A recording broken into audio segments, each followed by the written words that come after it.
കൊഴുക്കട്ട ശനിയാചരണത്തിന്റെ ഓർമ്മയിൽ പഴമക്കാർ.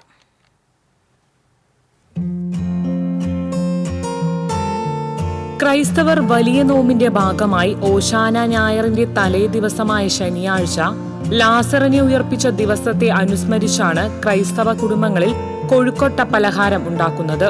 പലഹാരത്തിന് ഐതിഹ്യങ്ങൾ ഏറെയാണ്. പെസഹായ്ക്ക് മുൻപ് യേശു ഭക്ഷിച്ച വലിയ വിരുന്നായും കല്ലറയിൽ മരിച്ചു കിടന്നിരുന്ന ലാസറിനെ ഉയർപ്പിച്ചതിന്റെ ഓർമ്മ പുതുക്കിയുമാണ് നോമ്പിന്റെ 41 ദിവസം കൊഴുക്കട്ട ശനിയാഴ്ചയായി ക്രൈസ്തവർ ആചരിക്കുന്നത്. ലാസറിനെ ഉയർപ്പിച്ചതിന്റെ സന്തോഷം അറിയിക്കുന്നതിനാണ് മധുരം നിറച്ച പലഹാരം ഉണ്ടാക്കുന്നതെന്നും പഴമക്കാർ പറയുന്നു.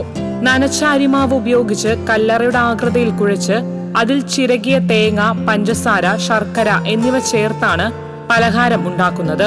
ലോകമെമ്പാടുമുള്ള മലയാളികൾ വീടുകളിൽ ശനിയാഴ്ച കൊഴുക്കട്ട ഉണ്ടാക്കി ഭക്ഷിക്കുന്നത് പരമ്പരാഗത ആചാരമാണ്. TCV കുന്നംകുളം.